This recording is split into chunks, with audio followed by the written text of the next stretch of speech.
This episode of DFE is sponsored by italki. Italki is a platform that brings together language students and teachers to enable effective learning through human connection. That means you pick a teacher and arrange one-on-one sessions. You can choose between a professional teacher that is qualified to teach according to educational norms and a more casual, so to say, native speaker to practice your speech and understanding. So, international tutoring sessions, basically. Teachers have a certain freedom to set their own prices, which means that you get in touch with community teachers for as low as $8 per session if you want to. And all of that while staying right where you are at home in your comfy computer chair. And if it isn't comfy, you should consider buying yourself a new one. And what might help pay for that is that if you click on the link for italki in the description, they will gift you $10 along with your first lesson purchase. But at any rate, chair or no chair, go check out italki. Guten Tag, mein Name ist Aris und ich bin Krankenpfleger von Beruf und ich komme aus den Philippinen und ihr seht Deutsch für euch.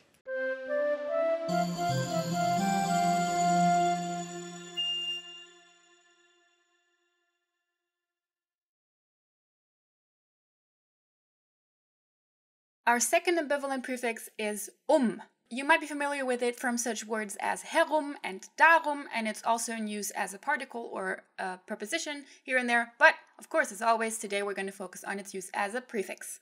And a prefix for verbs, to be really exact about it. So the most common meaning has is the movement around something or surrounding something. So as you could see, this would be my hand movement for it, For example, if something is umgeben by something, it is completely surrounded by it or encompassed by it. For example, the earth would be umgeben by space.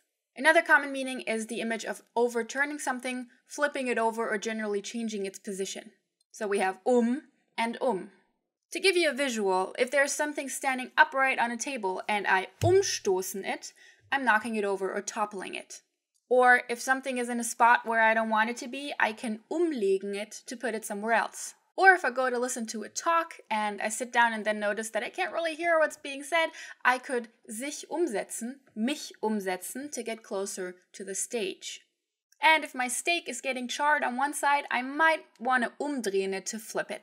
This meaning also works more metaphorically, to express that something is changing its state somehow. So not just something's position in some way, but more of a general change. If, for example, I'm making a sculpture and I don't like how it's coming out, I can keep umformen it to give it another shape. Or if I decide that I don't like the direction that I'm going in life, maybe I don't like my job, I can sich umorientieren to look for something else. So with that, I think you should have a good overview of the meaning. Let's get into verbs. Sein.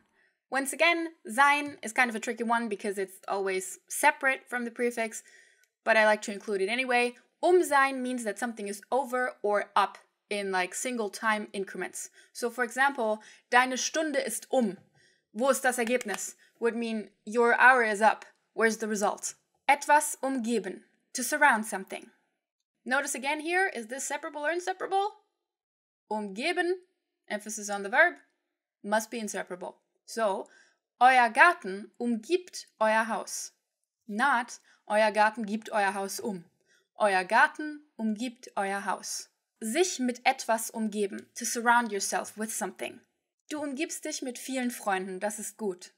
Short note, to be surrounded does not work with this verb. For that, you would have to use the specific verb umzingeln.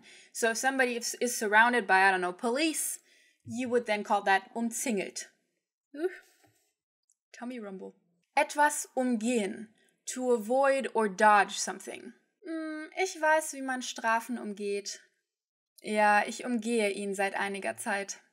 It's usually used metaphorically, though of course you could literally umgehen something, but usually it means like you avoided something. Umkommen, to perish. Etwas umlegen, to relocate something by laying it somewhere else. So it has to be an object that is actually lying down in some sort. For example, we consider a fork to be lying on the table, right? So if you want to change the position of a fork, you would umlegen it. However, if you want to change the position of a plate, which are usually considered to be standing, you would umstellen it. Sich etwas umlegen means to put something around your body in some way. It's usually around the neck, and the context in which this is used is usually, it implies a certain grace, a certain level of society, I suppose. So what you would expect to be used with umlegen would be things like a really expensive necklace or a fur coat. Jemanden umlegen is a colloquial way of saying to kill somebody, so the closest you would get is to waste somebody. Jemanden umlegen. Sich umsehen, reflexive. Sich umsehen, to look around, to keep an eye out.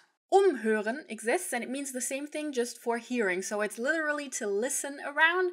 It's basically to ask around. Jemanden oder etwas umbringen, to kill somebody or something. Umfallen, to fall over. Sich umsetzen, to change seats.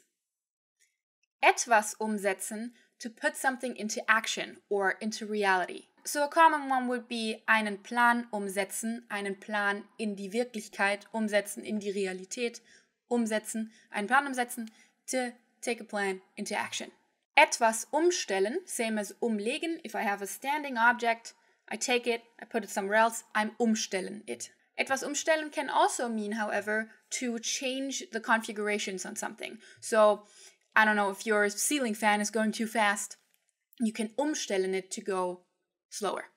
Sich umstellen means to adjust usually your attitude or in somehow adjust to new conditions. Sich umstellen.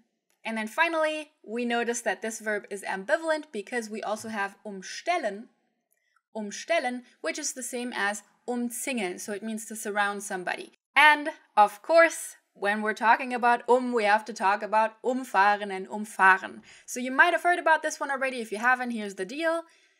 Etwas oder jemanden umfahren, so inseparable, means to drive around somebody or something. So, yeah, I don't know. There's an obstacle on the road and you umfahren it to drive around it. Hey, umfahr mich gefälligst. Etwas umfahren, so emphasis on the prefix, meaning it's separable, means to run something over, to run into something that makes it fall over or to topple something by driving into it. So the exact opposite meaning, you could argue. Hey, fahr mich nicht And a phrase my mom likes to use to demonstrate how funny this is du sollst den Polizisten umfahren, nicht umfahren. And by the way, this pretty much works with any verb of motion, except for gehen, because jemanden umgehen technically means that you walk into them so fast that they fall over, but gehen isn't really forceful enough for that, so technically you could use it, it just sounds really weird. But rennen is another one that works, so jemanden umrennen would mean that you run into somebody so fast, on foot, that they fall over. Now, as far as I'm aware, doesn't form all that many ambivalent verbs, but as you could see, there are some. In the sense of a change in either position or general state, is also pretty versatile, so it can actually be productive, meaning you could make up new verbs using it. For example, the word umfassen has a specific meaning. It means to envelop, to encompass something, but you could also use it to say that you are changing your grip on something. So if I'm holding up this glass, and so I'm saying I could say I fassen it, I'm gripping it. And if I now want to change the way that I grip it, I could say, ich will umfassen. It's not really an existing verb, and it may sound a bit weird, but people would definitely know what you mean, and that's kind of the point. So technically, you can use productively whenever you want, as soon as you grasp its meaning of, something changing in some way, shape, or form, either in position or in the way that you're doing it, or something. And that's it for today. Now, as always, before I go, I want to point you to my Patreon, which is always linked in the description as well as on the screen right now. And if you don't know what it is, it's a crowdfunding tool which enables you to, if you want to, pledge money to the continuation of DFE. So help me finance this stuff. And these are all the lovely people who are currently doing that. Thank you to everyone on this list. If you want to be on this list too, you can head on over there and check it out. There's a few rewards besides being listed here. There's grammar scripts, including scripts for these prefix episodes where you get more examples, more verbs, etc., and also in written form, and also all of my past grammar scripts. And there's some other things on there as well. Go check it out. Thank you very much. Your random word of the week is eine Schnute. Or what I'm doing right now, eine Schnute ziehen. You don't really have a good word for this as a noun. So it's pulling a face, not pulling a face, making a face, and usually a pouty one. So Schnute is some way of like pushing your lips over one another so that you get something like either or.